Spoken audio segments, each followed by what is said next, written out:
लूट नहीं थी, ये थी भक्ति की चरम सीमा, जहाँ भगवान ने खुद को अपने भक्त की प्रेम सेवा के आगे समर्पित कर दिया। आज की हमारी कथा है महान भक्त हरिपाल जी की, जिन्होंने ये सिद्ध कर दिया कि साधु सेवा ही भगवत प्राप्ति का सबसे सरल और निश्चित उपाय है।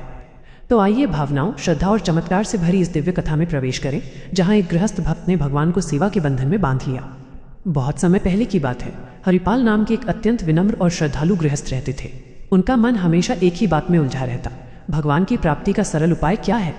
उन्होंने अपने गुरुजनों से पूछा, गुरुदेव, गृहस्थ जीवन में इतना झंझट, इतना व्यस्तता, ऐसे में भगवत प्राप्ति कैसे हो सकती है।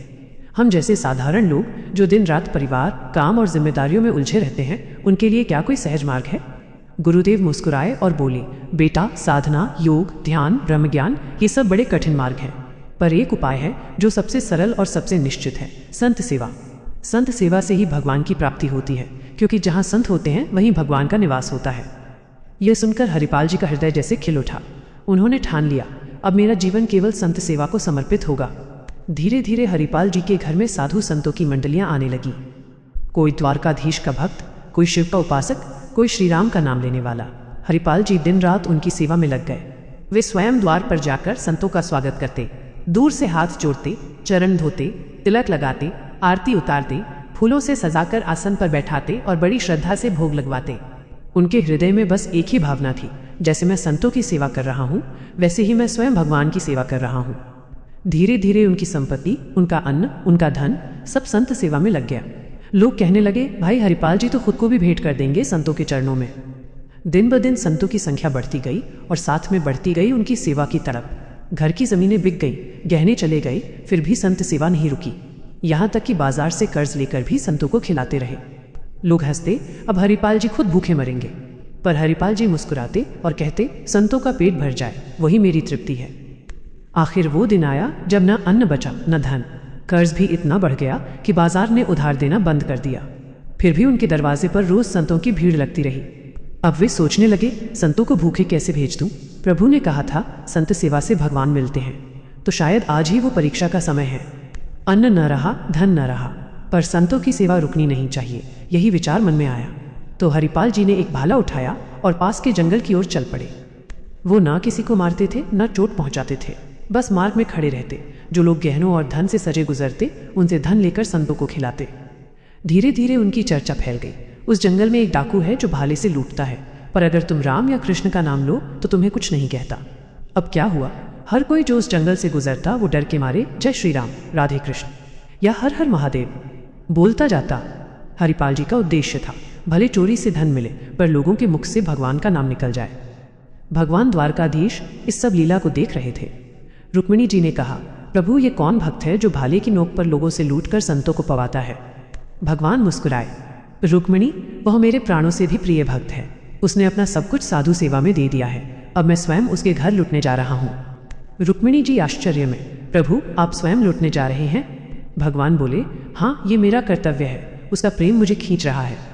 भगवान ने स्वयं राजा का वेश धारण किया, सिर पर मुकुट, शरीर पर स्वर्ण आभूषण, रुक्मिणी जी संग, और चल पड़े हरिपाल जी के गांव की ओर। जंगल के उस मार्ग पर जब भगवान पहुंचे तो हरिपाल जी पहले से ही भाला लिए खड़े थे। उन्होंने देखा, अरे इतने सुंदर, इतने अलंकारों से सजे सेठ सेठाएं, क्या भाग्य है मेरा, अब तो संतों का भंडारा होगा। भगवान बोले, भाई हम दो व्यापारी हैं, डर है कि जंगल में कोई लूट ना ले। ये लो एक स्वर्ण मुद्रा, हमें पार पहुंचा दो। हरिपाल जी हंस पड़े, सेठ जी मुद्रा रखो या ना रखो, मैं तुम्हें पार कर दूंगा, मुझे तो संतों को पवाना है। फिर भी भगवान ने मुद्रा दे दी। हरिपाल जी घर भागे, बोले, पत्नी आज संतों को भरपेट भोजन कराऊंगा। अगले दिन जब भगवान और रुक्मिणी उसी मार्ग से लौट रहे थे, हरिपाल जी ने देखा, गले में कोई तुलसी नहीं, न कोई भगवत चिन्ह, न नाम स्मरण। उन्होंने सोचा, ये तो पूरे संसारी हैं, लूटने में कोई पाप नहीं। उन्होंने भाला ताना और कहा, उतारो अपने गहने। रुक्मिणी जी घबरा गई, प्रभु ये वही है जिसे आपने संत कहा था। भगवान मुस्कुराए, हाँ रुक्मिणी, यही मेरा भक्त है। पर रुक्मिणी जी नहीं समझी, उन्होंने विरोध किया। भगवान बोले, जो कहे वैसा करो। फिर रुक्मिणी जी ने एक एक कर सारे गहने उतार दिए, पर उंगली में एक अंगूठी बची।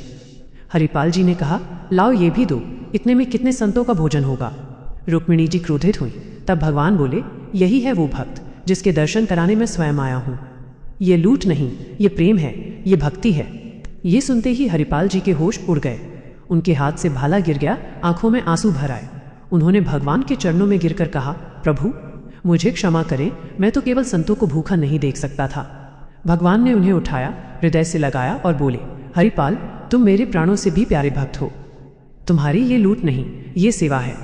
फिर भगवान ने रुक्मिणी जी के सारे आभूषण उन्हें दे दिए और कहा, ये सब तुम्हारे कुल के लिए अक्षय धन बनेंगे। इनसे कर्ज चुका देना और रोज लाखों संतों को पवाना। हरिपाल जी ने भगवान से कहा, प्रभु जब आपने कृपा ही की है तो अब कृपा पूरी कीजिए, संतों को भी आपके दर्शन करा दीजिए। भगवान ने सहमति दी। हरिपाल जी के घर पर भव्य भंडारा हुआ।